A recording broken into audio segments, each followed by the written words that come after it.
Prime Minister Narendra Modi, speaking at the NXT Conclave 2025 in the national capital on the 1st of March, has said and asserted that his vocal for local campaign is bearing the fruits as the Indian products are going global and they are making their presence visible and felt across the world.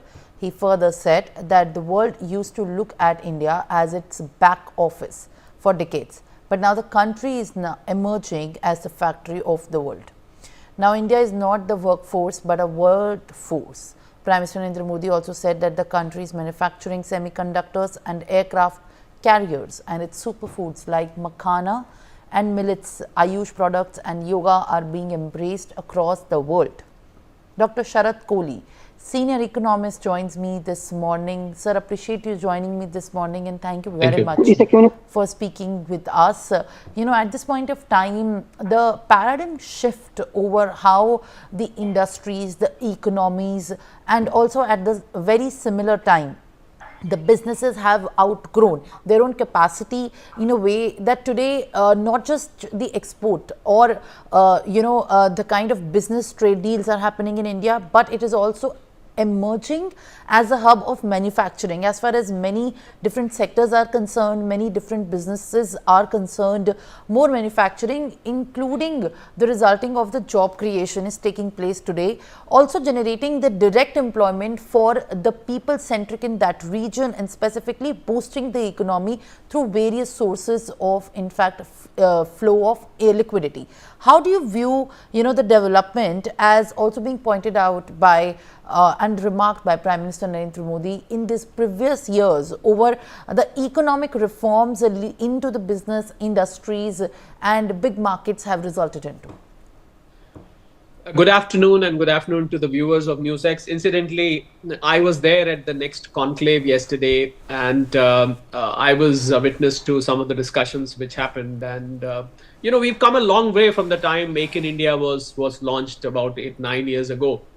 The kind of reforms which have been done after that, whether it is on ease of doing business, whether it is on the FDI, easing out the FDI, simplification of the tax laws, easement in the allotment of land, easement in the hiring of labor, modification in the labor laws, elimination of criminal elements of laws which were made by the British.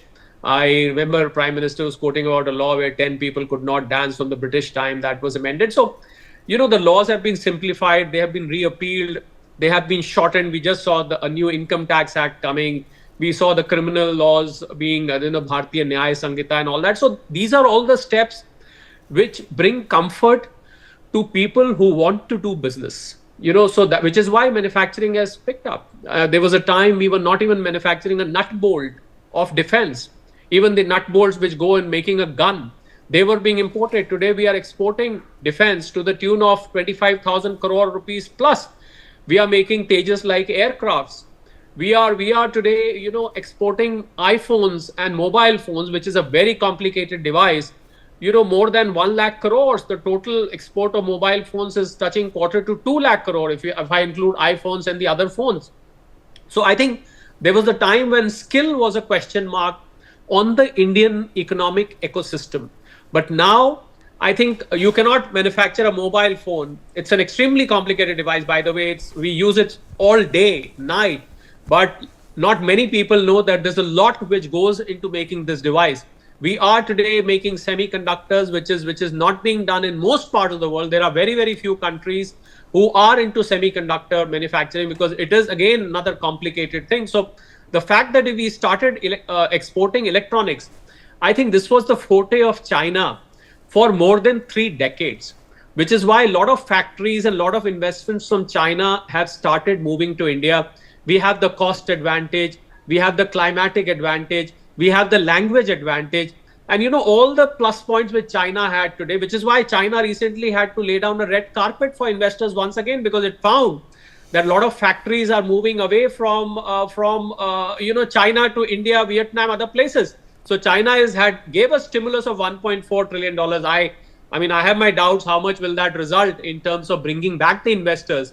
But I think the investors which have gone now, they will find very hard to take a call on China, and India becomes a very obvious choice. It's all thanks to the reforms done by the government over the last 10 years. I mean, there's not a single sphere of business where these reforms have not been done. I'm also a business analyst and an advisor, so I know for sure as to how easy it is today. You form a company in India, you are allotted a PAN, you are allotted a TDS number, you are allotted so many things along with your incorporation certificate. This was not to be seen before. Then in taxation, faceless assessments, all digital compliance, the whole digital infrastructure which Government of India has built, I think has significantly contributed in bringing this manufacturing, or where the youngsters, the existing entrepreneurs, they are being motivated to install more and more factories, get into manufacturing of more and more factories. Today, I favor startups which are into manufacturing. Tech-based startups, app-based startups,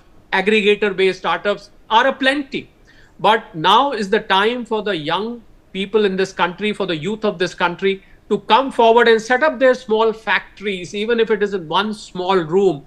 I can tell you with conviction through your channel today that your future is very bright, because there's going to be a time the world, in Europe and America, you will find cost of production rising so much. And with this whole tariff regime which is happening around the world, inflation is going to shoot up in America for sure. So that is the time when the manufacturing is going to be the forte of the countries where you have skill, where you have manpower, where the cost of production of all the factors of production is low.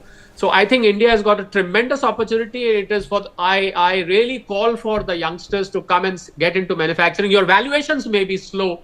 The valuation may build up over a time slowly, but then you've got a very, very bright future for that matter. And Prime Minister was very categorical in stating that. And then he also referred about millets and makhana. So from aircraft carriers to defense exports to digital infrastructure, to he also spoke about makhanas and millets, which is going to become a world globally accepted food now. The health benefits of all the Ayurvedic products, and I think the world has got a lot to take from India, which is what Prime Minister emphasized on yesterday during the next conclave. All right, Mr. Kori, thank you very much for, in fact, giving us the detailed insight and putting light on what you think and what you envision as could be the leading future and the prospect of the foundation that has been finally and successfully more so laid by the NewsX as well. Thank you very much. The Election Commission of India has now issued a statement regarding